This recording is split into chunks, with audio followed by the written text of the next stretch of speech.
Muchos recordarán la icónica película de 1990, Pretty Woman, en la que una prostituta encuentra a su verdadero amor, lo que le lleva a una mezcla de riqueza y romance que tanto había deseado.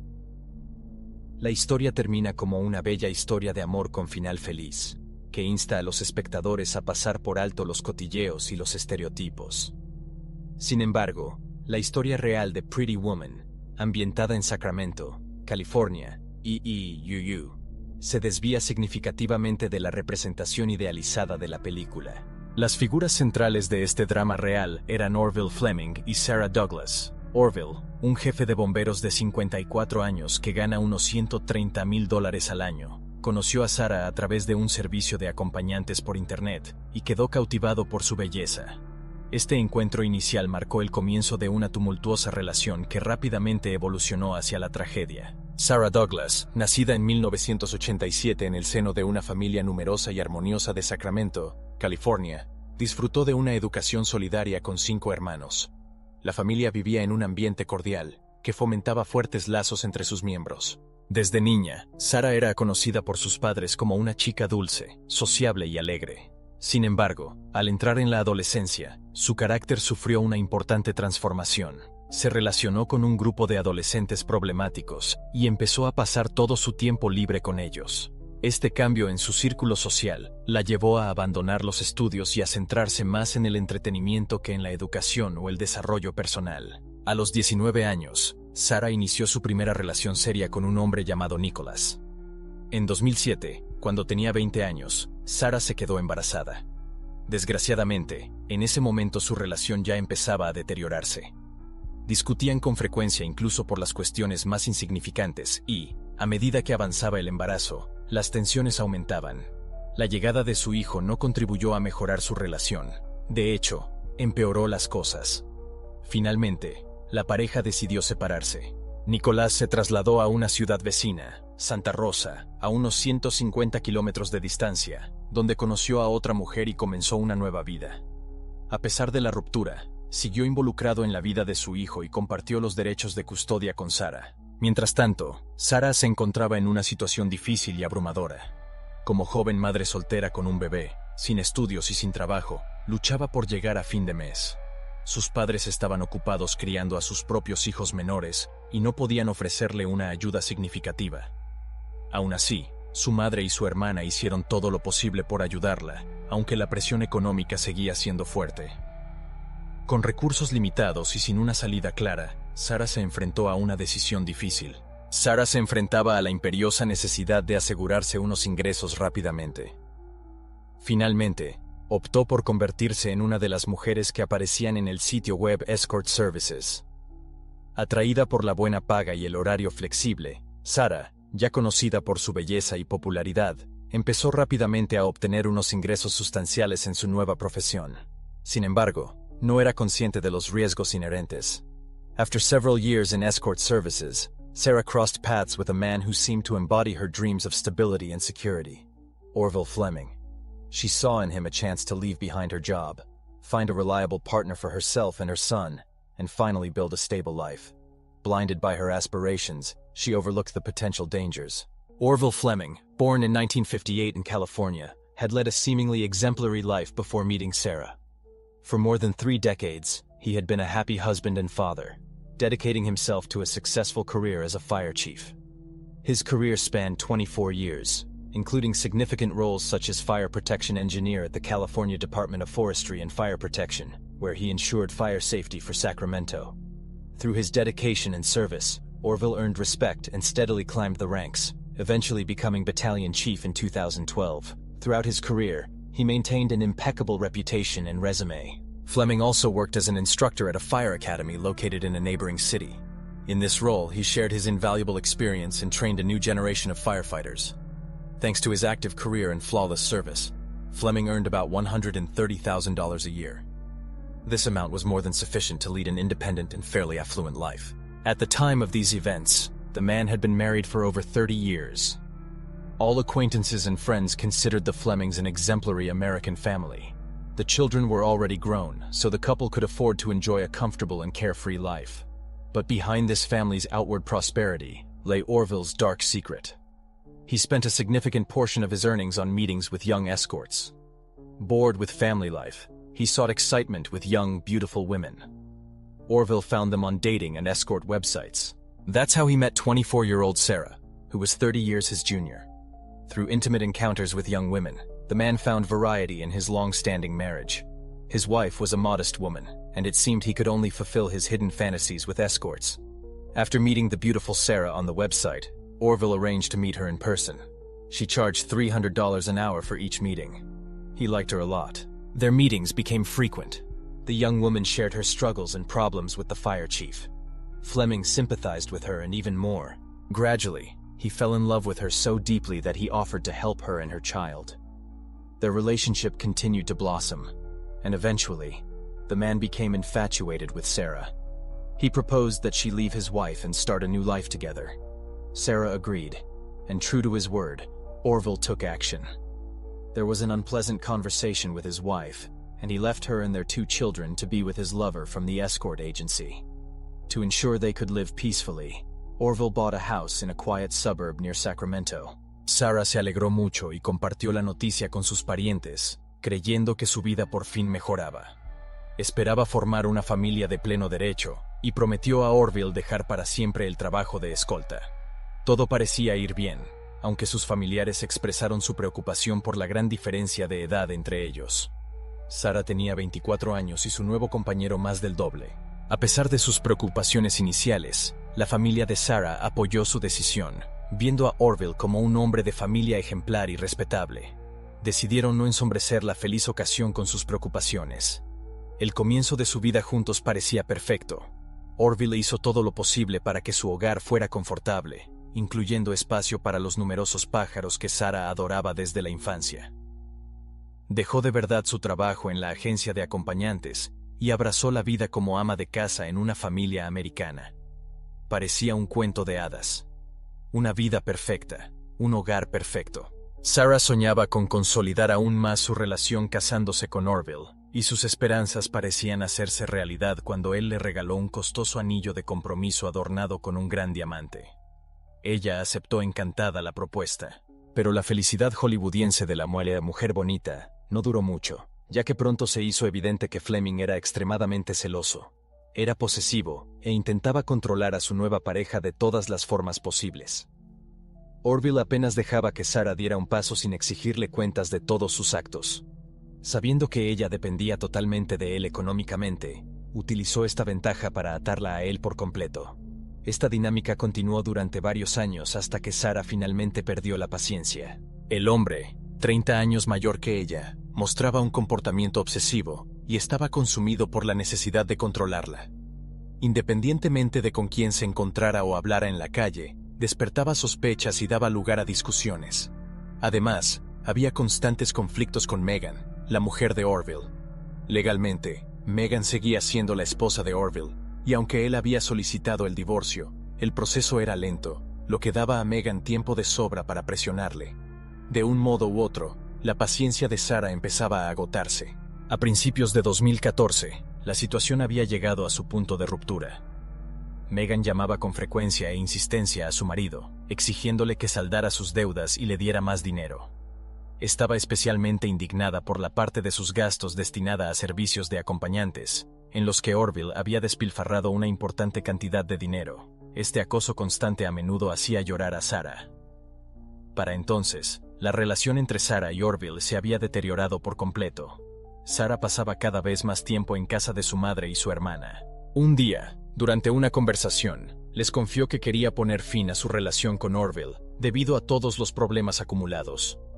Se dio cuenta de que había cometido un error al involucrarse con él y alejarlo de su familia, pero nunca sospechó que esa decisión podría acarrearle horribles consecuencias.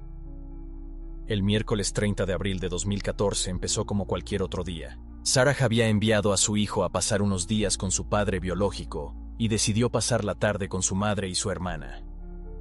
El trío fue a un casino, donde disfrutaron jugando y divirtiéndose hasta cerca de las 11 de la noche. Durante ese tiempo, Orville, la pareja de Sarah, la llamó y le envió mensajes de texto en repetidas ocasiones, pero ella prefirió ignorarle. Orville estaba molesto por su desobediencia, especialmente porque ella había salido a divertirse a pesar de su prohibición. Sin embargo, Sarah no respondió a sus llamadas. Hacia medianoche, la hermana de Sarah, Stephanie, la llevó en coche a su casa, donde vivía con Orville, y tras una breve despedida, Sarah entró en la casa. Nada más entrar, percibió un fuerte olor a gas. Se dirigió a la cocina y descubrió que uno de los quemadores se había quedado encendido. Preocupada, llamó a su hermana y le dijo que Orville había dejado el gas abierto, al parecer con la intención de hacer daño a sus pájaros. Mientras hablaban, un grito repentino resonó en el teléfono, sobresaltando a Sarah. Fue la inesperada aparición de Orville lo que interrumpió la conversación, y Stephanie solo pudo oír la conmoción en la línea. Supuso que se trataba de otra discusión entre la pareja y colgó, yéndose a la cama. A la mañana siguiente, Stephanie decidió comprobar cómo estaba su hermana. Llamó a Sarah varias veces, pero no obtuvo respuesta. No era habitual, ya que Sarah siempre estaba disponible. Cada vez más preocupada, Stephanie intentó llamar de nuevo, pero nadie respondía. Hacia las 8 de la mañana, Stephanie y su tía decidieron ir a casa de Sarah para ver cómo estaba. Llamaron a la puerta durante un buen rato, pero nadie respondió. Cuando estaban a punto de marcharse, la tía de Stephanie tocó el picaporte y, para su sorpresa, la puerta se abrió. Las mujeres estaban cada vez más preocupadas, ya que no era normal que la casa de Orville estuviera abierta. A pesar de su preocupación, decidieron entrar. Dentro, el salón estaba desordenado, con los muebles desordenados y las pertenencias desperdigadas. Se dirigieron cautelosamente hacia el dormitorio en busca de Sarah. En ese momento, el vecino de Orville, que había estado cerca, oyó los gritos de las mujeres. Miró por la ventana y vio a dos mujeres que salían corriendo de la casa, con aspecto aterrorizado y gritando. Cuando el vecino se acercó a ellas y les preguntó qué había ocurrido, le explicaron que había un cadáver dentro de la casa. El vecino llamó inmediatamente al 911 e informó del incidente. A las 9 de la mañana, la policía llegó al lugar.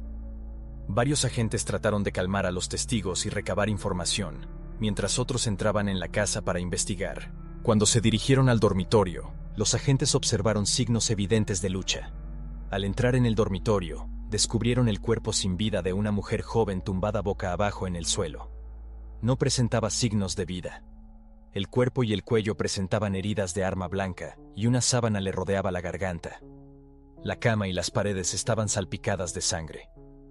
En el cuarto de baño encontraron toallas manchadas de sangre que habían metido en la lavadora. Todas las ventanas de la casa estaban bien cerradas y, aparte del cadáver de la mujer, no había nadie más. Los detectives aseguraron rápidamente el lugar del crimen e iniciaron una investigación completa de las circunstancias que rodearon su muerte. Los especialistas forenses acudieron rápidamente al lugar de los hechos para reunir pruebas, y el cuerpo de Sarah fue trasladado a la morgue para que se le practicara una autopsia exhaustiva que determinara la causa exacta de la muerte. Se descubrió que Sarah Douglas, de 26 años, había sufrido al menos 14 puñaladas y cuchilladas, probablemente infligidas con un cuchillo de cocina. Las marcas de estrangulamiento alrededor del cuello se identificaron como la causa principal de la muerte. Además, la autopsia reveló numerosos hematomas y signos de agresión física, que indicaban una lucha encarnizada antes de su muerte. Los análisis de sangre confirmaron que no estaba bajo los efectos del alcohol o las drogas en el momento de su muerte. La tía y la hermana de Sarah proporcionaron información crucial a los detectives, detallando los antecedentes de Sarah en servicios de acompañantes, que había abandonado tras conocer a Orville. A pesar de la diferencia de edad, Sarah creía que Orville era un hombre de confianza capaz de proporcionarle estabilidad. Sin embargo, en los últimos meses su relación se había vuelto tensa, y Sarah había decidido poner fin a su relación. Stephanie, la hermana de Sarah, relató la inquietante llamada telefónica que había escuchado la noche anterior, que sugería una acalorada discusión doméstica. Estas pruebas implicaron fuertemente a Orville Fleming en el brutal asesinato de Sarah, lo que llevó a las autoridades a emitir rápidamente una orden de detención contra él. A pesar de los grandes esfuerzos por localizarlo, Orville había desaparecido, lo que provocó una persecución por todo el estado.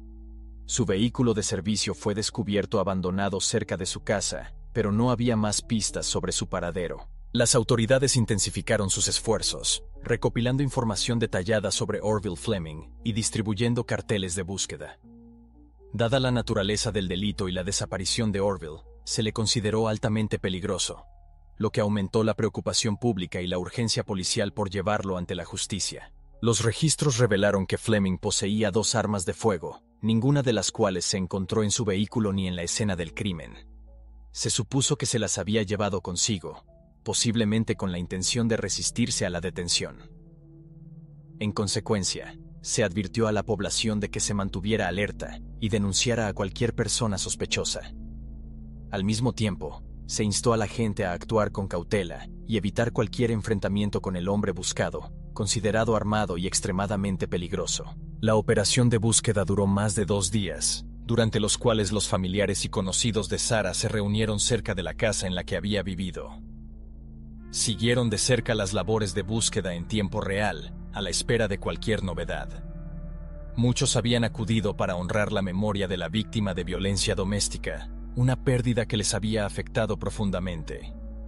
El crimen atrajo la atención de los medios de comunicación, que siguieron de cerca la investigación policial y las labores de búsqueda.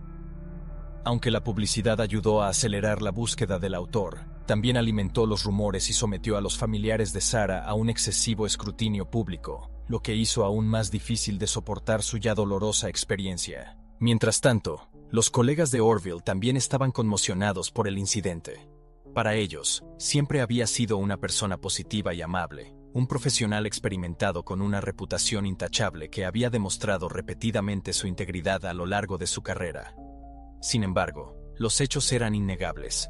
Había desaparecido inmediatamente después de la muerte de su joven amante, y estaba claro que estaba implicado en el incidente. 5 días laborables después de su desaparición, Orville fue despedido formalmente de su puesto de jefe de batallón de bomberos por no presentarse a trabajar sin dar explicaciones. Aunque este despido fue esencialmente una formalidad burocrática dadas las circunstancias, marcó un importante punto de inflexión en el caso. La operación de búsqueda se amplió a zonas más remotas de California. Las autoridades sabían que Orville era un ávido entusiasta de la naturaleza y un experimentado amante de las actividades al aire libre. A menudo había emprendido excursiones a regiones inaccesibles, demostrando su gran resistencia, fuerza y capacidad para sobrevivir incluso en las condiciones más duras. A pesar de su edad, Orville estaba en buena forma física y podría haber estado escondido en la naturaleza durante un largo periodo de tiempo, esperando a que disminuyera la atención del público y de la policía. Por ello, la búsqueda incluyó zonas remotas del estado, ya que se creía que Orville podría estar buscando refugio allí. A pesar del creciente interés público por el caso, las tensiones no hicieron más que aumentar, complicando tanto la investigación como el desgaste emocional de todos los implicados. La esposa de Orville, Megan, que aún no había finalizado su divorcio, provocó una mayor controversia en el escándalo. Afirmó que Orville y otros miembros del equipo de bomberos de California llevaban acompañantes al parque de bomberos y realizaban actividades inapropiadas con ellas. Según Megan, había visto videos de estas mujeres llegando al parque de bomberos e incluso de fiesta dentro de los camiones de bomberos. Alegó que Sarah había aparecido en estos videos en algunas ocasiones. Tras recibir las alegaciones de Megan, los agentes de policía visitaron el parque de bomberos para interrogar al personal e investigar las denuncias. En un principio, no encontraron pruebas, como videos o fotografías, que corroboraran las acusaciones de Megan. La propia Megan no pudo aportar pruebas concretas, por lo que los rumores quedaron sin verificar. Megan también reveló que durante la relación de Orville con la joven escort, este había acumulado deudas debido a los gastos suntuosos de estos encuentros. A pesar de las exigencias de Megan, Orville nunca saldó estas deudas. Además, afirmó que el anillo de compromiso de diamantes que Orville había regalado a Sarah era falso. Además, Megan alegó que Sarah la había estado acosando, llamándola con frecuencia y amenazándola con desaparecer de sus vidas. Megan había llegado a solicitar una orden de alejamiento contra Sarah, aunque no se encontraron pruebas que apoyaran esta afirmación. Al parecer, Megan podría haber inventado esta historia por resentimiento hacia su rival, posiblemente para empañar aún más la reputación de Sarah. Tras 2 semanas de intensa investigación, la petición de divorcio de Megan fue desestimada por el tribunal, lo que aumentó las complicaciones en su ya tumultuosa situación como esposa de un fugitivo. Finalmente, el 26 de mayo de 2014, el ex jefe del batallón de bomberos Orville fue detenido. Fue reconocido en una parada de autobús cerca de donde se había descubierto su vehículo de servicio. Las autoridades determinaron que había estado escondido en el bosque, pero fue descubierto cuando se aventuró a salir a comprar provisiones. A pesar de intentar disfrazarse, incluso afeitándose el bigote, Orville fue capturado sin oponer resistencia. No se le encontraron armas de fuego y se entregó tranquilamente a la policía, poniendo fin de forma dramática a la intensa búsqueda y a las especulaciones en torno a su paradero. Tras su captura, Orville requirió una atención especial debido a los atentados que había cometido contra su propia vida. Contrariamente a la imagen inicial de un asesino a sangre fría, los agentes observaron que el comportamiento de Orville no coincidía con las ideas preconcebidas de los detectives. En el juicio, que comenzó el 22 de mayo de 2014, el ex jefe de bomberos no compareció vestido con su uniforme habitual, sino con un mono de presidiario. Orville se declaró inocente durante todo el proceso, alegando su incapacidad para pagar un abogado. 10 días después de que comenzara el juicio, la patrulla de carreteras de la ciudad inició una nueva investigación a raíz de las acusaciones de Megan, con el objetivo de descubrir posibles conductas indebidas entre el personal del cuerpo de bomberos. La investigación reveló casos de conducta inapropiada, incluidas denuncias de actividades sexuales fuera del horario de trabajo, aunque ninguna prueba corroboraba los videos mencionados por Megan. El 29 de diciembre de 2014, tras confirmarse la mala conducta, 16 bomberos fueron suspendidos administrativamente. En junio de 2015, comenzó la fase final del juicio por asesinato de Orville, y la defensa se esforzó por presentar a su cliente de forma favorable. Presentaron a Orville como una víctima atrapada por una acompañante, Sarah, que supuestamente abusaba de sustancias. Según la defensa, Sarah explotó económicamente a Orville, lo que condujo a un altercado fatal precipitado por ella. La defensa argumentó que Orville no recordaba bien el suceso, lo que esperaba que atenuara los cargos contra él. Como parte de su estrategia, la defensa trató de empañar la reputación de Sarah Douglas, alegando que había sometido a Orville a constantes críticas y que padecía adicción al alcohol. Sin embargo, las pruebas forenses y los testimonios de los familiares de Sarah contradijeron estas afirmaciones. La noche del asesinato estuvo marcada por una acalorada discusión, escuchada en parte por la hermana de Sarah, que retrataba un relato más oscuro que el que había presentado la defensa. En un momento del juicio, Orville describió haber entrado en un estado de disociación. Afirmó que, como un zombi, había ido a la cocina, cogido un cuchillo y vuelto al dormitorio, donde apuñaló a su amante varias veces. Describió la experiencia como una en la que observaba todo lo que ocurría como si estuviera fuera de su propio cuerpo, sintiéndose impotente para intervenir. Sus actos no se detuvieron ahí. Tras el apuñalamiento, Orville empezó a estrangular a la mujer herida hasta que dejó de dar señales de vida. A pesar de la brutalidad del crimen, Orville siguió insistiendo en que no recordaba los detalles, afirmando que su memoria del suceso estaba fragmentada. En un intento de ganarse la simpatía del jurado, Orville expresó su profundo arrepentimiento por lo ocurrido, afirmando que estaba devastado por sus actos. También reveló que, mientras eludía su captura, había intentado suicidarse 3 veces. Sin embargo, la acusación intentó desmontar su defensa presentando grabaciones de sus interrogatorios, en las que Orville había hecho declaraciones que contradecían directamente su testimonio ante el tribunal.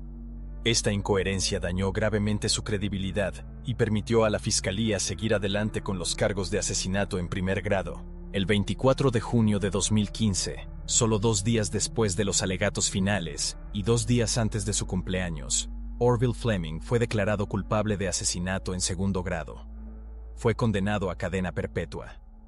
Este fue el trágico final de la historia de un bombero entregado a su profesión, un hombre que había formado a innumerables reclutas que seguían salvando vidas hasta el día de hoy. Sin embargo, la tragedia no terminó con la muerte de Sarah. Unos meses después del asesinato, Leroy, el hermano de Sarah, a quien ella estaba muy unida, no pudo soportar la pérdida de su querida hermana en circunstancias tan horribles. Se quitó la vida, pues su desconsolado dolor era demasiado para soportarlo. Mientras tanto, los familiares de Sarah encontraron cierto consuelo en la decisión del tribunal, con la ferviente esperanza de que Orville nunca fuera puesto en libertad. Sentían que se había hecho justicia, pero las cicatrices de su pérdida permanecerían para siempre. Este caso es un ejemplo escalofriante de cómo la policía pudo detener a un hombre que había caído en una auténtica psicopatía. De no haber sido capturado, Orville podría haberse convertido en un asesino en serie. Puso de relieve la triste realidad de que algunos individuos son tan peligrosos que la sociedad debe actuar para evitar que sigan sembrando el mal. El sábado 13 de noviembre de 2021, Alexandra Morgan, de 34 años, hizo una desgarradora petición a sus padres, que cuidaran de sus hijos. Los detalles de su historia, aún por desvelar, sugieren un nuevo capítulo en un trágico patrón, pero el significado de este momento aún no está claro. Alexandra comunicó a sus padres que tenía previsto pasar su día libre viajando a Yorkshire para someterse a un tratamiento de spa en un salón de belleza. Alexandra prometió volver en 4 días, el 17 de noviembre. Sin embargo, cuando llegó ese día, no regresó, lo que no era habitual en ella. Como madre abnegada, Alexandra siempre fue responsable con sus hijos, por lo que su repentina desaparición fue motivo de preocupación. No solo no regresó, sino que dejó de contestar al teléfono. Sus padres, incapaces de localizarla, se pusieron rápidamente en contacto con la policía y denunciaron su desaparición. Los investigadores no perdieron el tiempo y emitieron una alerta de desaparición del coche de Alexandra. Inmediatamente empezaron a investigar su vida y su círculo social en busca de posibles pistas. Descubrieron que Alexandra tenía 2 hijos y, aunque estaba divorciada de su padre, los criaba con la ayuda de sus padres. Trabajaba como peluquera canina en una peluquería local y no parecía haber ninguna razón aparente para que desapareciera o abandonara a su familia. Además, no había enemigos conocidos ni amenazas contra ella que pudieran sugerir un juego sucio. A medida que avanzaba la investigación, la policía revisó las grabaciones de vigilancia de la ciudad y pudo identificar el coche de Alexandra. Siguieron sus movimientos y descubrieron que se dirigía a una vivienda alquilada propiedad de un hombre llamado Mark Brown. Los investigadores descubrieron que Alexandra había estado en contacto con él y habían quedado para verse. Esto llevó a descubrir que Alexandra había estado llevando una vida secreta como acompañante, algo desconocido para su familia. Esta revelación cambió el enfoque de la investigación, ya que ahora estaba claro que Mark Brown podría haber sido la última persona que vio a Alexandra y podría tener información valiosa. Cuando los investigadores se pusieron en contacto con Mark Brown, con la esperanza de obtener más información sobre el paradero de Alexandra, este negó haberla visto o hablado con ella. Esta negación resultó sospechosa, sobre todo porque la policía ya estaba al corriente de su comunicación y del encuentro previsto. Por ello, los detectives investigaron a fondo los antecedentes de Mark Brown. Se enteraron de que tenía 41 años, cambiaba a menudo de trabajo y se trasladaba de domicilio. Este estilo de vida irregular suscitó más dudas sobre su implicación y el posible papel que podría haber desempeñado en la desaparición de Alexandra. Mark tenía un historial laboral diverso, habiendo ocupado puestos como guardia de seguridad, obrero y conductor en distintos momentos de su vida. Su estado civil incluía una relación con Elizabeth, con la que tuvo 2 hijos tras 15 años juntos. A pesar de su larga convivencia, su relación fue a menudo tumultuosa. Mark disfrutaba y obtenía ingresos de su pasión por la reparación de automóviles, a la que se dedicaba en un terreno de su propiedad. Leonards-on-Sea, Hastings, Reino Unido, estaba mínimamente equipado para las actividades automovilísticas de Mark. La propiedad contaba con 2 cobertizos. Uno estaba siempre cerrado con llave, mientras que el otro servía de zona principal para sus trabajos de reparación. Además, había varias marquesinas y contenedores de transporte en las instalaciones. En un principio, Mark no parecía tener antecedentes penales, y su comportamiento y reputación entre quienes le conocían eran generalmente positivos. Sin embargo, las investigaciones sobre su actividad en las redes sociales revelaron un comportamiento preocupante, incluidas interacciones inapropiadas con mujeres, lo que aumentó las sospechas. La investigación dio un giro dramático cuando un conocido de Mark informó a la policía de que había confesado el asesinato de una mujer que había desaparecido. Esta revelación llevó a las fuerzas del orden a obtener una orden de registro de la propiedad de Mark. Entre los hallazgos se encontró un cobertizo convertido en vivienda improvisada, con una cama hinchable, donde Mark se separaba con frecuencia de su familia. En el interior de esta vivienda, los investigadores descubrieron objetos personales de Mark, como ropa de cama y productos de higiene, lo que sugiere que la utilizaba como residencia principal. Otras revelaciones pusieron de manifiesto que Mark había estado utilizando este dormitorio improvisado para mantener encuentros con varias mujeres con las que había conectado a través de sitios web de servicios de acompañantes, lo que arrojó luz sobre un aspecto oculto de su vida que contrastaba fuertemente con su apariencia externa. Los investigadores descubrieron que al menos 10 mujeres, todas ellas dedicadas a prestar servicios íntimos a cambio de dinero, habían visitado el cobertizo que Mark utilizaba como espacio privado. Sin embargo, este estilo de vida tenía un elevado coste económico, muy por encima de lo que Mark podía permitirse teniendo en cuenta su falta de empleo estable. Esta discrepancia despertó la curiosidad de los investigadores, que investigaron el origen de sus fondos. Su investigación reveló que Mark había heredado una importante suma de dinero, suficiente para financiar su indulgente estilo de vida a pesar de estar prácticamente en paro. Sin embargo, lo que levantó sospechas fue el hecho de que Mark había ocultado esta herencia a su familia, lo que sugería que les estaba ocultando el dinero deliberadamente. Esto insinuaba aún más la doble vida de Mark, añadiendo complejidad al caso. Pero, ¿podría ser él realmente el responsable de la desaparición de la joven? Mark reconoció conocer a Alexandra, pero negó con vehemencia cualquier implicación en su secuestro o muerte. A pesar de sus negativas, las crecientes pruebas de su vida secreta llevaron a los detectives a considerarlo un firme sospechoso. Estaban seguros de que iban por buen camino, pero aún necesitaban pruebas tangibles. A medida que avanzaba la investigación, los detectives escudriñaron las huellas digitales de Mark, analizando los datos de su ordenador, teléfono y GPS del coche. También entrevistaron a su mujer, Elizabeth, en busca de más pruebas. Pronto quedó claro que había una red de conexiones que conducían a la desaparición de Alexandra. Surgió un detalle crucial. Mark había reanudado el contacto con una antigua compañera de colegio, Elizabeth Howard, después de casi 2 décadas sin comunicarse. Su intercambio comenzó el 2 de junio de 2021 con breves mensajes en línea, pero pronto se intensificó con largas llamadas telefónicas de 25 minutos cada vez. Su comunicación se volvió incesante y Mark y Elizabeth intercambiaron cientos de mensajes en una sola noche. En sus conversaciones, Mark le confesó a Elizabeth que, aunque seguía casado con su esposa, estaba profundamente enamorado de otra mujer llamada Leah, a la que describía como su alma gemela. Las relaciones y acciones de Mark empezaron a dibujar un panorama más claro. A menudo se quedaba en el cobertizo de su propiedad o con Leah, y casi nunca permanecía en la casa principal con su esposa. Esta enmarañada red de secretos, infidelidades y riqueza oculta no hizo sino profundizar el misterio que rodeaba su implicación en el caso de Alexandra. La confesión de Mark de su nueva relación sentimental con Leah conmocionó a su mujer, Elizabeth, que empezó a prepararse para la posibilidad de que la abandonara. Sin embargo, esto nunca llegó a materializarse. De repente, Mark dejó de hablar de Leah, empezó a evitar el contacto con su antigua compañera de colegio, y solo se refería a ella en pasado. Cuando Elizabeth le preguntó por su nueva novia, Mark le dijo que Leah se había quitado la vida, pero se negó a darle más detalles sobre la tragedia. Pocos días después de la muerte de Leah, la atención de Mark se centró en una nueva mujer, Alexandra Morgan, a quien conoció en un sitio web de acompañantes. Conocida como Alex, era una madre soltera de 34 años de Sissinghurst, Kent, Reino Unido.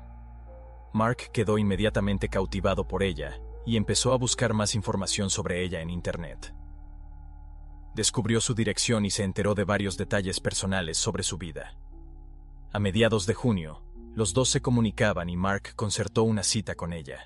Antes de reunirse con Alex, Mark pasó por su casa para dejarle comida y regalos para Elizabeth. Le informó de que iba a ver a su nueva novia. Durante el encuentro, Mark se hizo una foto con Alex y se la envió a Elizabeth, aparentemente en un intento de provocar celos. Sin embargo, Elizabeth permaneció completamente indiferente ante la imagen. A partir de entonces, el comportamiento de Mark fue cada vez más errático. Le enviaba mensajes extraños e inquietantes. En uno de ellos, confesaba que había perdido a Leah y sugería crípticamente que algo parecido podría volver a ocurrir. Los mensajes de Mark se volvieron más oscuros y reveladores. Se describía a sí mismo como un monstruo y un psicópata, y admitía haber cometido actos terribles contra personas que creía que merecían ser dañadas. A pesar de sus inquietantes confesiones, aseguró a Elizabeth que nunca podría hacerle daño de la misma forma que se lo había hecho a otros. Con el paso del tiempo, los mensajes de Mark se volvieron más enigmáticos, llenos de palabras crípticas y matices siniestros, dejando a Elizabeth, y quizá a otros, cada vez más inquieta por su comportamiento cada vez más errático. La correspondencia entre Mark y Alexandra continuó hasta finales de junio, pero en julio Mark desapareció durante todo un mes. Durante ese tiempo, los investigadores creen que Mark alquiló un alojamiento temporal y empezó a acechar a Alexandra. Frecuentaba las mismas tiendas, gasolineras y otros lugares que Alexandra, vigilando de cerca sus movimientos. A principios de agosto, Mark volvió a ponerse en contacto con la madre de sus hijos, Elizabeth, y le informó de que se había hecho muy amigo de Alex. Se comunicaban con frecuencia, de vez en cuando se veían, y él le había estado ofreciendo varios favores, como llevarla a sitios en su Peugeot negro. Sin embargo, con el paso del tiempo, Alex se compró un Mini Cooper blanco y dejó de contar con la ayuda de Mark. A pesar de ello, su comunicación continuó, y Mark le enviaba mensajes y le ofrecía ayuda siempre que la necesitaba. La persistencia de Mark dio sus frutos y consiguió ganarse la confianza de Alex. El 23 de octubre de 2021, le propuso un lucrativo negocio, prometiéndole una oportunidad de inversión sin riesgo por valor de 100,000 libras esterlinas. Alex, intrigada por la perspectiva, expresó su interés en el trato, pero Mark le dijo que tenían que conocerse en persona para discutir los detalles. Mark miente y afirma que ha alquilado un local expresamente para la reunión. Alexandra, que desconocía sus verdaderas intenciones, aceptó reunirse con Mark. Antes de la cita, Alexandra había estado investigando sobre negocios de salones de bronceado en el Reino Unido, lo que posiblemente indicaba que Mark le había sugerido este tipo de oportunidad de inversión. El 13 de noviembre de 2021, Alexandra pidió a sus padres que cuidaran de sus hijos, ya que se disponía a reunirse con Mark para discutir la propuesta de negocio. Esa sería la última vez que se la vería con vida. Aproximadamente a las 8 de esa mañana, el Peugeot negro de Mark y el Mini Cooper blanco de Alex fueron vistos parando en una gasolinera de Cranbrook. El personal de la gasolinera informó más tarde de que Alexandra parecía bien vestida, alegre y entusiasmada con la próxima reunión. Parecía optimista ante la posibilidad de que la conversación sobre negocios le ofreciera una oportunidad que le cambiara la vida. Pero, trágicamente, resultó ser el principio de una pesadilla.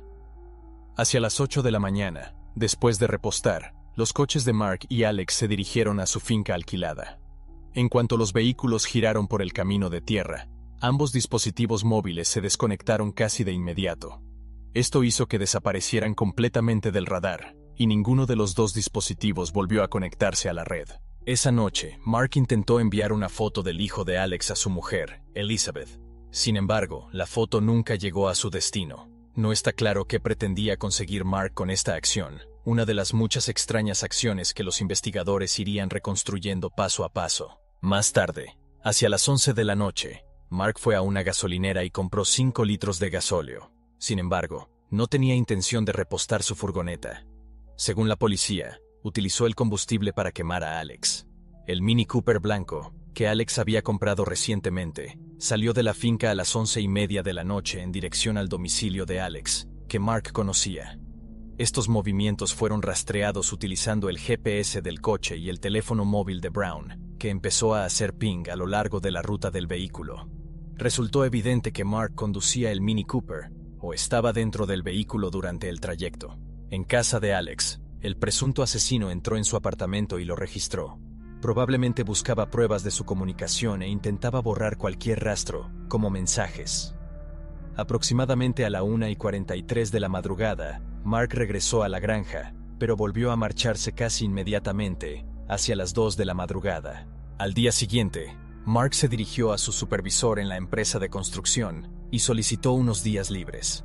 Pasó esos días en la granja alquilada, presumiblemente realizando una limpieza a fondo para eliminar cualquier prueba potencial. Después, Mark sustituyó las matrículas del coche de Alexandra y siguió haciendo frecuentes viajes a la granja alquilada donde había conocido a Alex. Durante este periodo, la policía ya le estaba vigilando, recopilando imágenes de video y confirmando sus movimientos mediante datos de geolocalización. Esto permitió a los investigadores acceder a la propiedad de la granja. Mientras inspeccionaban la propiedad de Bridge Farm, los agentes de la ley se encontraron con Mark. El 23 de noviembre, los agentes hablaron con el sospechoso sin revelarle sus verdaderas intenciones, aunque ya estaban seguros de que era el responsable de la desaparición y el asesinato de Alexandra. Mark afirmó que Alexandra había quedado con él para mantener un encuentro íntimo y que se había marchado sobre las 8:45 de la mañana, pero que no tenía ni idea de a dónde había ido. Sin embargo, la policía ya sabía que era mentira.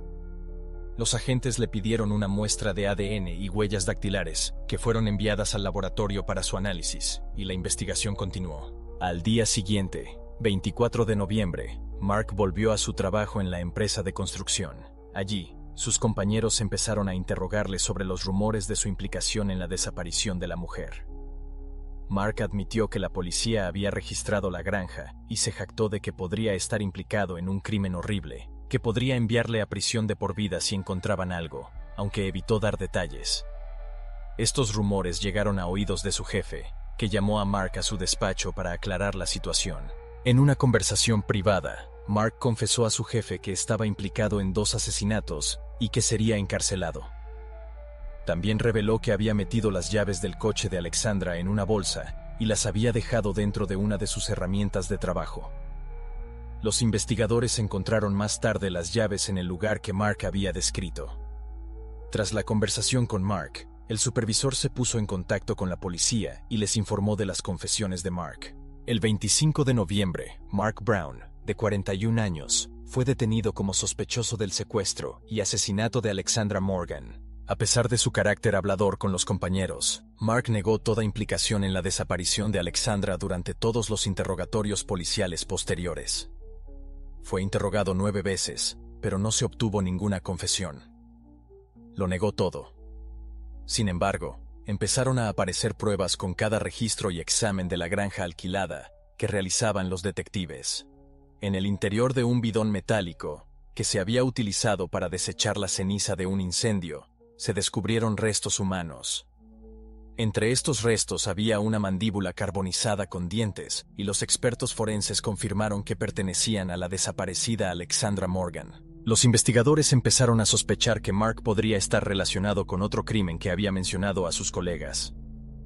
Su mujer reveló que había estado en contacto con Leah Ware, que había desaparecido misteriosamente después de que Mark afirmara que se había quitado la vida. Los detectives tuvieron que verificar esta afirmación.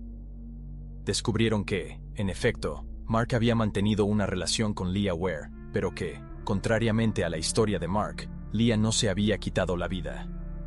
En lugar de ello, había desaparecido en circunstancias misteriosas tras reunirse con Mark. Esta revelación dio a la policía motivos para sospechar que Mark estaba implicado en su secuestro y asesinato. El 28 de noviembre, durante un interrogatorio, Mark siguió negándose a admitir ninguno de los 2 delitos. La búsqueda de la desaparecida Leah Ware empezó en serio. Una semana después, se encontró el coche de Leah en Holdhurst Lane.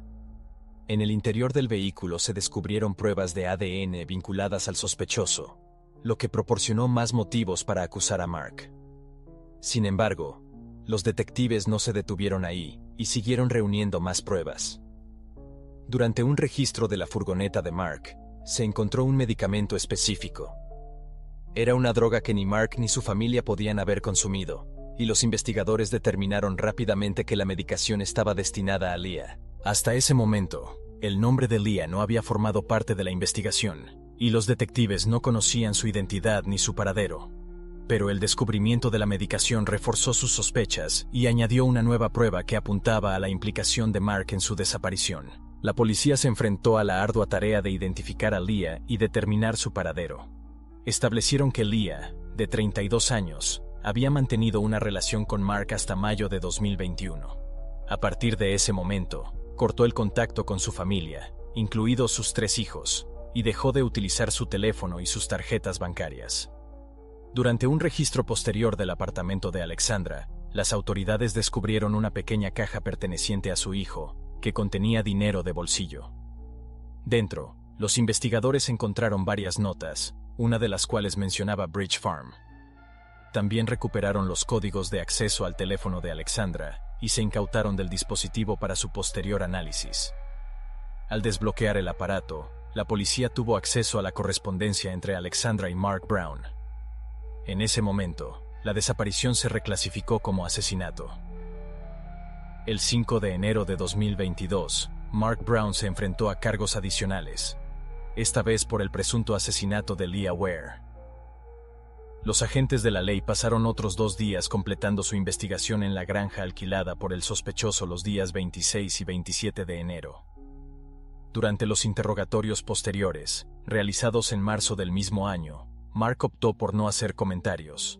Las vistas preliminares comenzaron en marzo, con la comparecencia de Mark Brown ante el Tribunal Real. La fecha del juicio se fijó para el 17 de octubre de 2022. Para reconstruir los hechos relacionados con Leah, los detectives tuvieron que ahondar en el año 2018, cuando Mark se encontró inicialmente con ella. El 25 de marzo de 2018, Mark contactó con Leah a través del mismo sitio web de acompañantes en el que más tarde conectó con Alexandra. Leah, que luchaba con problemas de abuso de sustancias y había perdido la custodia de sus hijos, también estaba bajo atención psiquiátrica y tomaba medicamentos específicos, que luego se encontraron en el automóvil de Mark. Su primer encuentro se produjo cuando Mark organizó servicios íntimos y Leah le visitó. Resultó que Mark había conocido a Leah hacía más de 10 años en el mercado, donde se enamoró de ella al instante. Así que, cuando más tarde la vio en el sitio web de acompañantes, no dudó en ponerse en contacto con ella y concertar una cita en persona. Los dos congeniaron de inmediato, y su relación romántica floreció rápidamente. En diciembre de 2018, se habían mudado juntos, alquilando un apartamento separado. Mark pagó el alquiler durante 6 meses por adelantado. En ese momento, sin embargo, Mark todavía estaba casado con su esposa, Elizabeth, con quien tenía hijos. A pesar de ello, obsequió a su nueva novia con un gran número de regalos, entre ellos 2 perros y un caballo, que ella apreciaba profundamente. Trágicamente, los restos de una de las mascotas fueron descubiertos más tarde en su granja durante un registro policial. A pesar del aparente afecto y los regalos, su vida juntos no duró mucho, y Mark acabó volviendo con su mujer y sus hijos. Sin embargo, permitió que Leah se quedara en el apartamento e incluso le proporcionó ayuda económica para que se recuperara. Sus vidas se separaron durante un tiempo, pero unos meses después, Mark y Leah volvieron a conectar. Se trasladaron a una granja alquilada, donde vivieron en una caravana. Sin embargo, surgió una disputa entre Mark y el terrateniente por el uso de la furgoneta. Poco después, la caravana se incendió misteriosamente, y la policía sospechó que Mark la había quemado intencionadamente para resolver el conflicto con el propietario. Tras el incendio, Leah se vio obligada a mudarse a un cobertizo y vivir con Mark. En 2019, Mark aceptó un trabajo como escolta de convoyes, y Leah viajaba frecuentemente con él. Sin embargo, su relación distaba mucho de ser un cuento de hadas. A pesar del amor que profesaba por ella, Mark era descrito por sus conocidos como excesivamente celoso y controlador. No permitía que Leah pasara tiempo sola, ni siquiera cuando él estaba fuera por trabajo, lo que revelaba el lado más oscuro de su relación. Mark había estado recibiendo una asignación para el cuidado de Leah debido a sus continuos problemas de salud. Durante este tiempo, se produjo un acontecimiento importante que cambió su vida. La amante de Mark se quedó embarazada. Mark esperaba con impaciencia la llegada del bebé, pero a las 20 semanas, la mujer decidió interrumpir el embarazo. Esto supuso un duro golpe para Mark, que esperaba con impaciencia el nacimiento. Más tarde, durante una sesión judicial, Mark describió este suceso como una pérdida devastadora, que le afectó profundamente, y le llevó a él y a su novia a una peligrosa pauta de consumo de sustancias ilegales para adormecer su dolor. El 24 de noviembre de 2022, Leah sufrió un grave accidente y fue hospitalizada. Durante su estancia en el hospital, sufrió un aborto espontáneo. A pesar del dolor, Leah pidió a los médicos que no informaran a su amante de este trágico suceso. Pocas semanas después, el 14 de diciembre, Mark fue despedido de su trabajo. La dirección se había enterado de que Leah le había acompañado en un viaje de negocios, algo que iba estrictamente en contra de la política de la empresa. Este incidente provocó una serie de discusiones y conflictos entre ellos, tensando aún más su relación. Tras estos acontecimientos, Mark encontró trabajo en una empresa de construcción llamada Rasnor Abochian. Cuando descubrió que Leah había sufrido un segundo aborto, llegó a un punto de ruptura en su relación. Su intención era terminar por completo con ella y seguir adelante con Elizabeth. Sin embargo, a pesar de sus planes, nunca los llevó a cabo. Mientras tanto, en febrero de 2020, Elizabeth, con quien Mark tenía hijos, se enteró de su aventura con Leah. Estaba destrozada y se planteó divorciarse de él. El propio Mark admitió que, con el tiempo, había planeado dejar a Elizabeth por Leah. Sin embargo, siempre había pensado esperar a que su hijo mayor cumpliera 16 años antes de tomar decisiones drásticas. Mientras tanto, siguió viviendo con Leah, pero se negó a divorciarse de Elizabeth. Durante un examen de las comunicaciones de Mark, se reveló que visitaba con frecuencia sitios web para adultos con contenido explícito, un indicio de su perturbado estado mental durante este periodo. Además, Mark practicaba algunas formas de sexo extremo, incluida la coacción forzada. Encontraba placer en el hecho de que Leah no se resistiera, actuando como una víctima sumisa a sus fetiches específicos, a diferencia de su esposa. A mediados de abril de 2021, Mark seguía trabajando a tiempo parcial como guardia de seguridad. Durante este periodo, Leah y sus 2 perros vivían con él. El 5 de mayo de 2021, Leah, que se había convertido en su amante, pidió ayuda a un amigo, pidiéndole que interviniera mientras Mark estaba en el trabajo. El amigo que llegó quedó horrorizado por las condiciones en que vivía Leah. La habían encerrado en un cobertizo, asegurado con un candado de granero, y cuando el amigo intentó abrirlo, no pudo. Esta visita resultó ser la última vez que Leah fue vista con vida. Al día siguiente, Mark abandonó la granja y, para entonces, Leah ya se daba por muerta. No se la volvió a ver y no utilizó su teléfono ni sus tarjetas bancarias. Mark se llevó uno de los perros de Leah a su hermana y empezó a repartir sus pertenencias. Estas acciones proporcionaron motivos más que suficientes para creer que Leah ya no estaba viva. Solo un mes después de la desaparición de Leah, Mark ya estaba de vuelta en el sitio de acompañantes en busca de una nueva pareja. Sorprendentemente, incluso semanas después de la desaparición de Leah, su presunto asesino siguió recibiendo los beneficios destinados a ella. En el juicio, Brown afirmó que Leah seguía viva, insistiendo en que él no le había hecho daño y que ella simplemente le había abandonado. Mark también negó su responsabilidad en la muerte de Alexandra Morgan. Declaró que ella acudió a la granja para prestar los servicios íntimos que habían acordado. Según él, al acercarse a la casa, resbaló accidentalmente y se cayó, golpeándose la cabeza, lo que le provocó una grave hemorragia. Según él, murió a consecuencia de este accidente. Mark dijo que la escena era espeluznante y, presa del pánico, decidió no denunciar el hecho a la policía, optando en su lugar por deshacerse del cadáver. Mantuvo que se trataba de un trágico accidente. Durante el juicio, el fiscal argumentó que los asesinatos de ambas mujeres presentaban similitudes sorprendentes. Mark había conocido a ambas mujeres en el mismo sitio web de acompañantes. Se ganó su confianza antes de acabar con sus vidas. En diciembre de 2022, Mark Brown fue declarado culpable del secuestro y asesinato de ambas mujeres. El juicio duró 6 semanas. El veredicto fue 2 cadenas perpetuas con posibilidad de libertad condicional al cabo de 49 años. El tiempo que Mark ya había cumplido en prisión preventiva fue acreditado por el tribunal. A día de hoy, Mark sigue entre rejas, afirmando que Leah está viva y que conoce su paradero. Sin embargo, nunca la ha encontrado. La desaparición de Tina Begar, estudiante universitaria de 23 años, causó una gran alarma. Sus amigos y familiares se unieron a la búsqueda, descubriendo un espeluznante secreto sobre su vida. Esta es la historia de cómo las actividades académicas llevaron a una joven belleza por un camino oscuro. Tina Begar nació en diciembre de 1971 en Dakota del Sur, Estados Unidos. Su padre era comandante de la Guardia Nacional y su madre trabajaba como enfermera. Debido al servicio militar de su padre, la familia se mudaba con frecuencia. Vivieron en Florida, Michigan y Alaska. A pesar de los retos típicos de las familias de militares, los padres de Tina consiguieron criar a 6 hijos, todos ellos escolarizados en escuelas católicas. Tina destacó académicamente y fue un motivo de orgullo para su familia. Después de terminar el instituto, se matriculó en la universidad, lo que obligó a trasladarse lejos de casa de sus padres para vivir en el campus.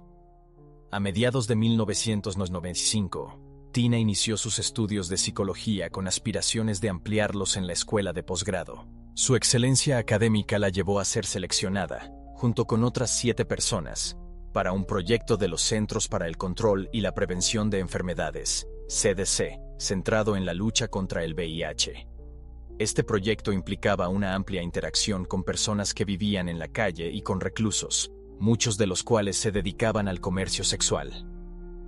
Más tarde, Tina llevó a cabo un proyecto independiente destinado a desarrollar sistemas para prevenir el VIH entre las mujeres del sector del trabajo sexual, que incluía el estudio de los servicios de acompañantes. Durante este periodo, Tina mantuvo una relación sentimental con Todd Nürnberger, también estudiante universitario de ingeniería química. A la edad de 23 años, Tina trabajaba como camarera en un restaurante. El 23 de agosto de 1995, Todd volvió a casa del trabajo y encontró a Tina desaparecida. Su coche tampoco estaba. Esa misma mañana, Tina había estado en casa, supuestamente preparándose para salir a trabajar. Todd supuso en un principio que se había quedado hasta tarde en el trabajo, pero al visitar el restaurante descubrió que Tina había dejado el trabajo 4 meses antes y que no se la había vuelto a ver por allí desde entonces. Fue una revelación chocante, ya que Tina había mantenido la fachada de ir a trabajar todos los días, planchar su uniforme y salir de casa como si se dirigiera a su trabajo. La situación era extraña, y Todd no podía entender lo que estaba pasando. Al no poder localizar a Tina, Todd se puso en contacto con la policía y denunció su desaparición. Tras presentar la denuncia, Todd intentó localizar el coche de Tina, que había comprado por $15,000 poco antes de su desaparición. Sin embargo, ni el coche ni su propietario aparecieron. Todd informó a los padres de Tina de su extraña desaparición y les pidió que se unieran a la búsqueda. Para acelerar la búsqueda, el padre de Tina ofreció inmediatamente una recompensa de $5,000 por cualquier información que pudiera ayudar a localizar el coche, a la mujer desaparecida o a la propia Tina Begar. A pesar de la recompensa, no surgió ninguna pista hasta que Todd empezó a indagar en los últimos meses de vida de Tina. Intuía que algo iba mal, pero no tenía ni idea del lío en que se había metido su novia. Mientras tanto, la policía llevaba a cabo su investigación y, como suele ocurrir en estos casos, el novio se convirtió en el principal sospechoso de la desaparición de la joven. Los detectives descubrieron que la pareja mantenía una buena relación, sin motivos aparentes para cometer un delito. Sin embargo, dado que las parejas suelen hacerse daño mutuamente, la policía tuvo que descartar esa posibilidad. Todd tenía una coartada sólida confirmada por múltiples testigos, por lo que fue eliminado rápidamente como sospechoso. Sin embargo, algunos de los amigos íntimos de Tina mencionaron que ella había expresado su deseo de vivir sola, a pesar de tener una buena relación con Todd, y que podría haber estado planeando romper con él. Aún había esperanzas de que Tina regresara a casa sana y salva. Como suele ocurrir en este tipo de desapariciones, la policía creía que simplemente se había tomado un tiempo para sí misma y que acabaría volviendo. Pero la madre de Tina pensaba que había ocurrido algo terrible. Su hija nunca había desaparecido sin dejar rastro y siempre mantenía a su familia informada de sus planes. En aquella época no había teléfonos móviles, por lo que la policía no podía utilizar la tecnología para localizarla. Todd empezó a buscar pistas, tratando de averiguar a dónde podía haber ido su novia. Empezó por examinar minuciosamente el piso que compartían, en busca de pistas. Todas sus pertenencias seguían en casa, algo inusual en alguien que planeaba huir. Entonces, por casualidad, Todd descubrió una pequeña mochila en la que no había reparado antes. Cuando la abrió, se quedó de piedra. Dentro de la mochila, Todd encontró diversos artículos provocativos, medias, lencería, lubricantes, preservativos y una tarjeta de visita en la que se leía el nombre de Crystal. La tarjeta era de una agencia de acompañantes llamada Dreams. Todd estaba confuso y era incapaz de comprender qué hacían estos objetos en su casa.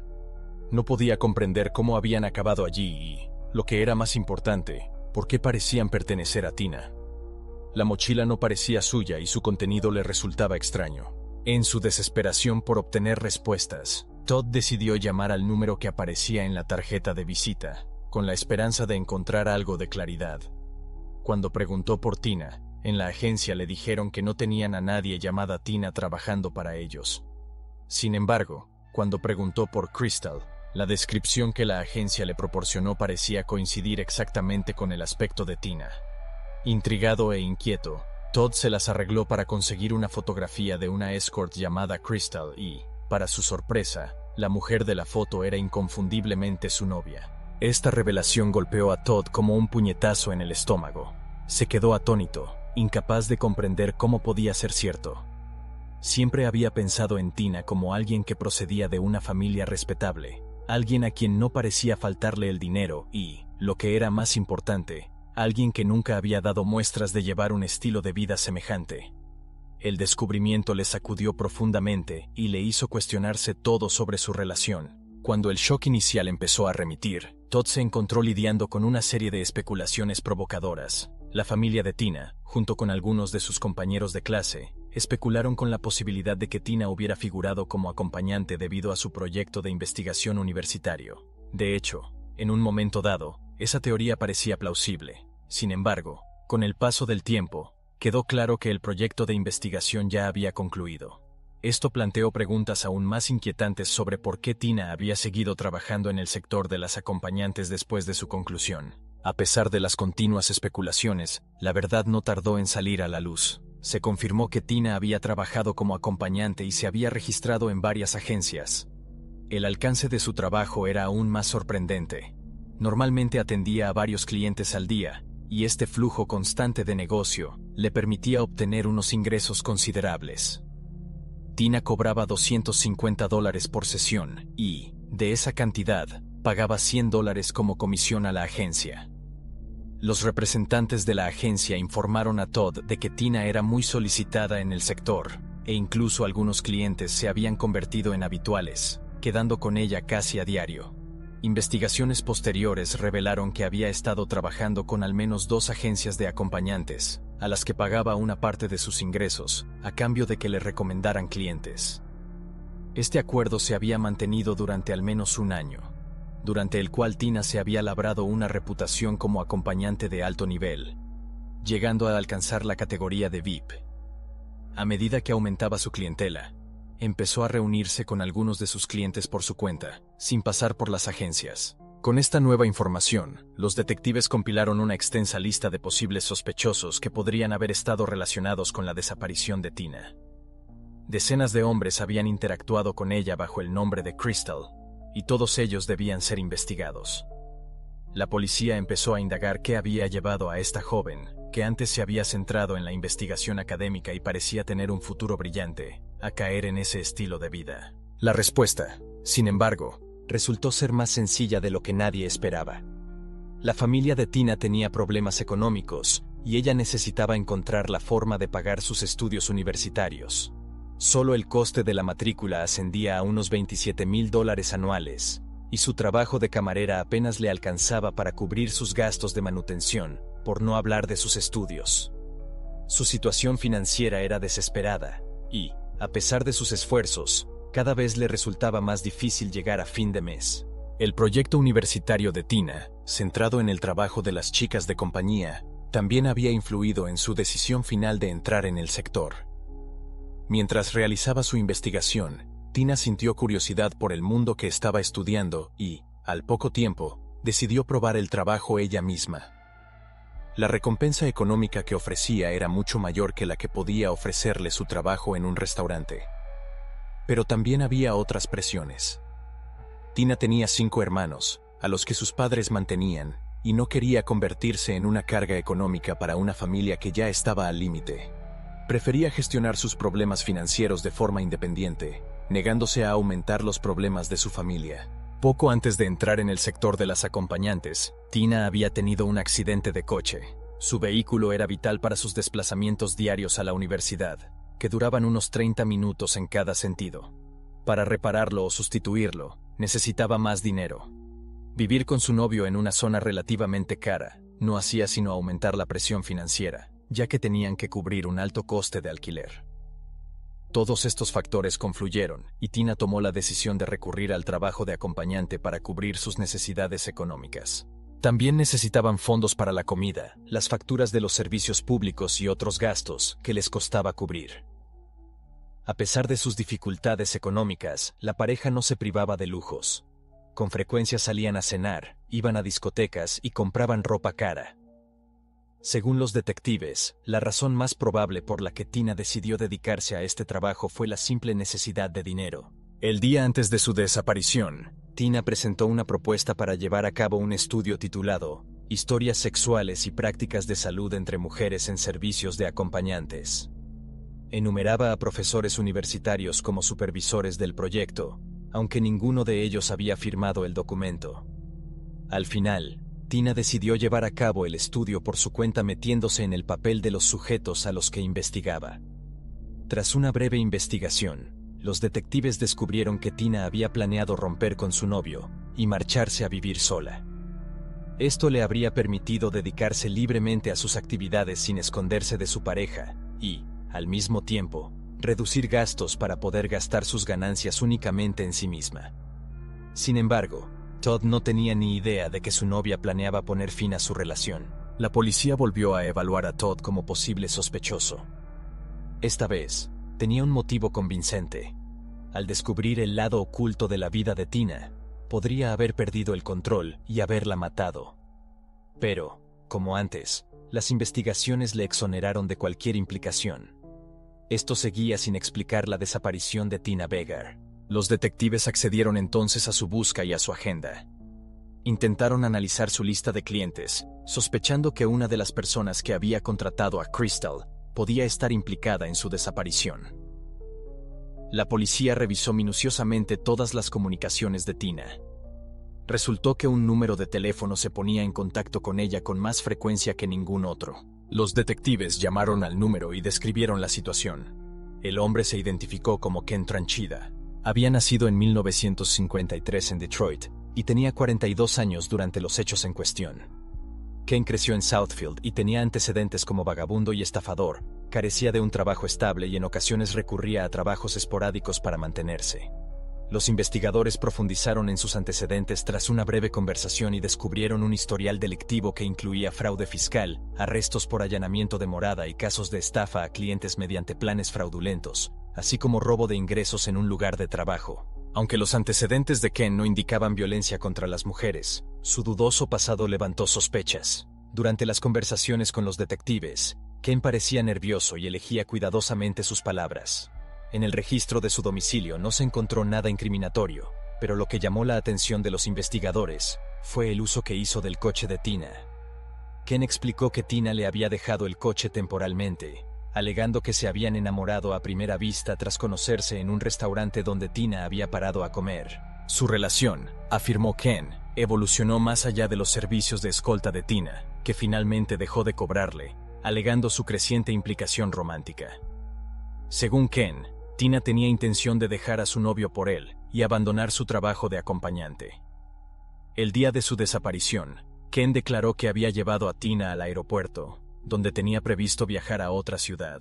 Utilizaba su coche recién comprado, que ella había adquirido para sustituir a su antiguo vehículo. Ken afirmó que no había visto ni sabido nada de Tina desde ese día. Los detectives consideraron desconcertante la aparente falta de preocupación de Ken por la ausencia de Tina, dadas las circunstancias.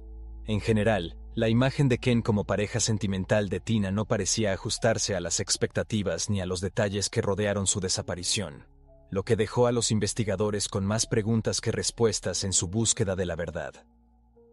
La marcada diferencia de edad entre ambos y el aspecto rudo y poco refinado de Ken llamaron inmediatamente la atención de todos. Los detectives se mostraron escépticos ante su versión y siguieron adelante con la investigación, considerándolo el principal sospechoso. Posteriormente, la policía se puso en contacto con el concesionario Honda donde Tina había comprado recientemente su coche. Un empleado confirmó la visita de Tina con un acompañante masculino, más tarde identificado como Ken a partir de una fotografía. Tina había financiado el vehículo y había pagado $5,000 de los $15,000 que costaba. Durante la compra, el personal del concesionario observó que Tina y Ken discutían.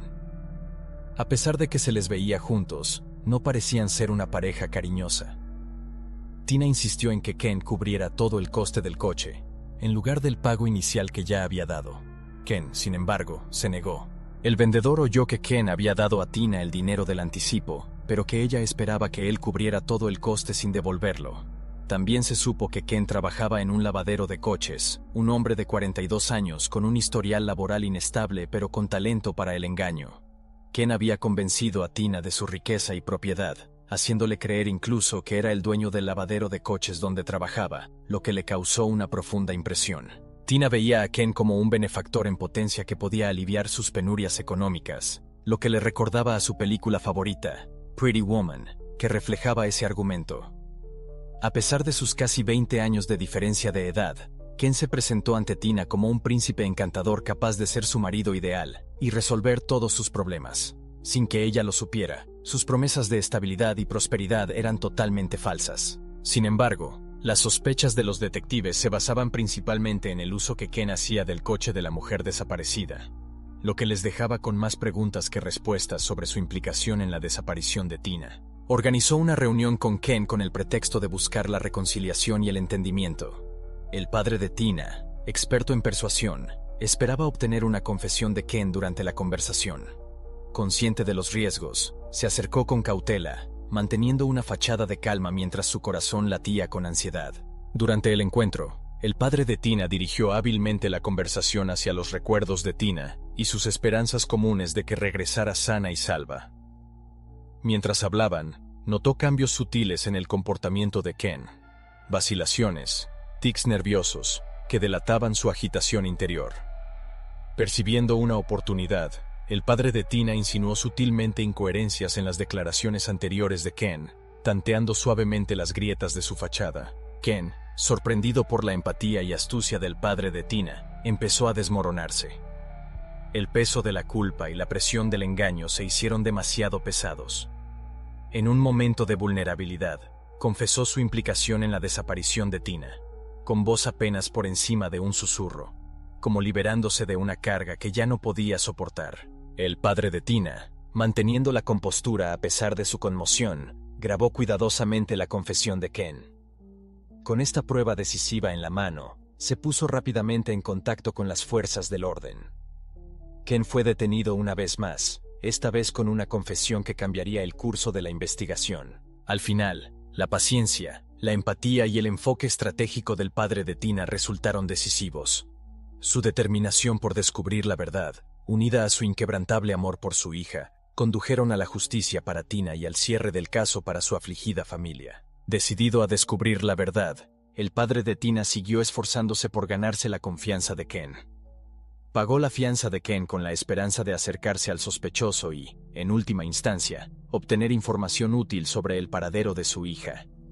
A lo largo de varias reuniones, el padre de Tina llegó a cenar con Ken varias veces, intentando entablar conversación con él. En cada ocasión, Ken daba una versión diferente de lo que le había ocurrido a Tina, siempre fingiendo estar preocupado por su bienestar. Sin embargo, sus historias seguían siendo incoherentes y poco convincentes, y no ofrecían ninguna pista real sobre su desaparición. Al final, el plan para ganarse su confianza fracasó, y la reticencia de Ken a proporcionar detalles sólidos no hizo sino aumentar las sospechas. Mientras tanto, la policía decidió volver a investigar el coche de Tina, el Honda Accord que Ken había estado utilizando. Esta vez, realizaron un examen más exhaustivo del vehículo. En el maletero, descubrieron una pequeña taza de café con una gota de sangre en el borde. Debajo de la alfombrilla del maletero, encontraron una gran mancha de sangre, una prueba crucial que se había pasado por alto durante la inspección inicial. Las muestras de sangre se enviaron a un laboratorio forense para su análisis, y los resultados confirmaron lo que los investigadores sospechaban. El ADN pertenecía a Tina, la mujer desaparecida. El hecho de que estas pruebas se hubieran pasado por alto antes dejó perpleja a la policía. No estaba claro por qué no se había encontrado durante la primera inspección, pero el hallazgo supuso un avance significativo en el caso. Los expertos forenses determinaron que la cantidad de sangre encontrada sugería que Tina había muerto, ya que era demasiada para que hubiera sobrevivido. Los investigadores especulaban ahora con la posibilidad de que Ken la hubiera matado, ocultado su cadáver y seguido conduciendo su coche, fingiendo que simplemente se había esfumado. Sus anteriores afirmaciones de que Tina se había marchado tranquilamente se consideraban ahora mentiras, ya que nadie podía sobrevivir a una pérdida de sangre tan violenta. A pesar del cúmulo de pruebas, los investigadores seguían sin tener pruebas definitivas de que Ken fuera el responsable de la desaparición de Tina.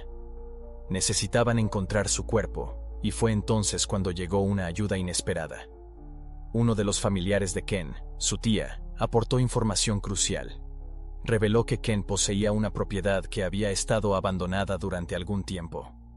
Aunque hacía años que no vivía allí, había indicios de que había visitado la casa recientemente.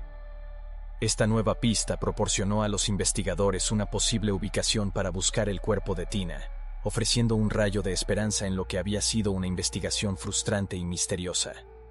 Los detectives llegaron a la dirección, donde hicieron un sombrío descubrimiento.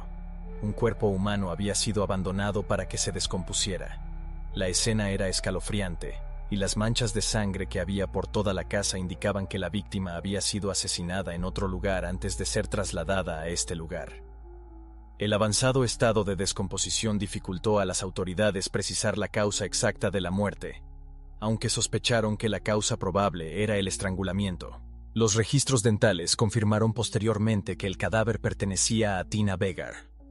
Tras una inspección más minuciosa, los expertos forenses encontraron múltiples tipos de lesiones en su cuerpo, cualquiera de las cuales podría haber sido mortal. Una de las teorías más plausibles propuestas por los expertos era que Tina podía haber sido degollada, hipótesis apoyada por la importante cantidad de sangre descubierta en el maletero de un coche. Sin embargo, esta teoría no pudo verificarse de forma concluyente, por lo que la causa exacta de la muerte sigue siendo incierta. Tras la autopsia, el cuerpo de Tina fue enterrado en Dakota del Sur, junto al de su hermano, fallecido en la infancia. Al funeral asistieron más de 100 amigos, compañeros de clase y familiares de Tina. Curiosamente, ninguno de los profesores o asesores académicos de Tina estuvo presente, probablemente para evitar el escrutinio público debido a la naturaleza controvertida de su proyecto de investigación. La familia Vegar, ya conmocionada por la pérdida, se opuso a cualquier cobertura mediática de la tragedia. Temían que la doble vida de Tina, de naturaleza provocadora, atrajera aún más sensacionalismo. Sin embargo, a pesar de sus deseos, el caso se convirtió en el centro de atención de los periodistas, a quienes les encantaba cubrir sucesos impactantes como este. La amplia atención de los medios de comunicación alimentó rumores descabellados, aumentando el dolor y la frustración de la familia. Tras el descubrimiento del cadáver de Tina, los detectives se centraron en detener a Ken. Habían reunido pruebas sustanciales, como la sangre de Tina en su coche y el cadáver de ella hallado en su propiedad abandonada. Sin embargo, cuando las autoridades llegaron a la casa de Ken, este no aparecía por ninguna parte. Resultó que Ken había huido, pero los detectives lo localizaron rápidamente, tras seguirle la pista hasta un hotel no lejos de su residencia. Antes de su detención, Ken había intentado quitarse la vida. Se cortó las venas e ingirió una gran dosis de antidepresivos en un aparente intento de suicidio. Sin embargo, sus esfuerzos fueron infructuosos y fue detenido poco después. Los detectives procedieron a interrogar a Ken directamente en su habitación de hotel, una medida impugnada posteriormente por sus abogados, que abogaron por la absolución alegando que los investigadores deberían haberle proporcionado asistencia médica antes del interrogatorio. A pesar de negar inicialmente su implicación, Ken empezó a derrumbarse ante la acumulación de pruebas. Al principio, Ken afirmó que él y Tina habían tenido una discusión acalorada que desembocó en una pelea física. Alegó que Tina se cayó y se golpeó la cabeza durante el altercado, y que la encontró sin vida a la mañana siguiente, creyendo que su muerte había sido accidental. Sin embargo, el informe de los forenses contradijo su versión, revelando que Tina había muerto por estrangulamiento unido a una grave lesión en la cabeza. Los hematomas del cuello indicaban un estrangulamiento prolongado, lo que desmentía la versión inicial de Ken. En un cambio de versión posterior, Ken afirmó que Tina, aquejada de una larga depresión y dificultades económicas, le había pedido que acabara con su vida. Según Ken, Tina llevaba tiempo queriendo morir, pero le faltaba valor para quitarse la vida, por lo que él la ayudó. Sin embargo, Los resultados forenses establecieron firmemente que Tina había muerto de un fuerte golpe en la cabeza seguido de estrangulamiento, hechos ocurridos en el apartamento alquilado por Ken. La investigación se vio reforzada por el casero, que recordó un incidente relacionado con la desaparición de un colchón. Justo antes de que se denunciara la desaparición de Tina, Ken se había quejado de haber vomitado en el colchón y afirmó haberlo sustituido por uno nuevo. Más tarde, el viejo colchón fue descubierto en el desván, empapado de sangre. Las pruebas forenses confirmaron que la sangre del colchón pertenecía a la víctima, aportando más pruebas de los esfuerzos de Ken por deshacerse de las pruebas. A pesar de este avance, muchas preguntas seguían sin respuesta. ¿Cómo había conseguido el impresentable expresidiario Ken Tranchida convencer a una universitaria culta como Tina de que era un hombre rico? Esto era especialmente desconcertante si se tenía en cuenta que Ken ganaba mucho menos que la acompañante con la que salía. ¿Por qué Tina, que ganaba hasta $500 diarios, había necesitado un préstamo para comprarse un coche? ¿Qué había sido de sus ingresos y ahorros? Y quizá lo más desconcertante de todo, ¿por qué alguien de una familia respetable y con una buena educación había elegido un camino tan arriesgado? Los investigadores especularon con la posibilidad de que Ken estuviera motivado por el dinero. Pronto quedó claro que Tina se había dado cuenta de que Ken no era el hombre que había dado a entender que era. Cuando ella intentó poner fin a la relación, esto probablemente desencadenó el violento enfrentamiento. Durante el juicio, Ken optó por llegar a un acuerdo con la fiscalía, lo que redujo significativamente su condena. Inicialmente, la fiscalía había pedido la pena de muerte, pero el acuerdo eliminó esa posibilidad. Mientras tanto, el caso acaparaba la atención de los medios de comunicación, que amenazaban con convertirlo en un escándalo en toda regla. La decisión de Ken de declararse culpable ofrecía una forma de acelerar el juicio y minimizar la amplia cobertura mediática. Al final, el acuerdo fue aceptado. Ken fue condenado a 2 cadenas perpetuas, una por el asesinato y otra por sus reiteradas infracciones penales. Sin embargo, conservó la posibilidad de libertad condicional. Lo más pronto que podría solicitar la libertad condicional sería en mayo de 2021, momento en el que ya habría cumplido 25 años de prisión. Ken, reflexionando sobre su tiempo entre rejas, admitió que la noche en que murió Tina habían estado juntos y habían consumido sustancias ilegales. Se produjo una discusión cuando Tina expresó su deseo de poner fin a su relación, lo que inquietó profundamente a Ken. En un momento de rabia, la atacó y acabó golpeándola y estrangulándola hasta matarla. Durante sus 25 años de encarcelamiento, Ken afirmó haber reconocido plenamente su error. Participó activamente en programas de formación psicológica y cursos de rehabilitación destinados a abordar sus conductas nocivas. Ken mantuvo un comportamiento ejemplar en prisión, evitando conflictos y actividades ilícitas. También expresó remordimientos y pidió disculpas a la familia de Tina por el dolor que les había causado. A pesar de sus esfuerzos y de sus progresos en la rehabilitación, el tribunal denegó la solicitud de libertad condicional de Ken. Tendrá la oportunidad de volver a solicitarla en el futuro. Si esta historia te ha parecido interesante, no dudes en compartir tus opiniones y reacciones en los comentarios. Agradecemos sus comentarios.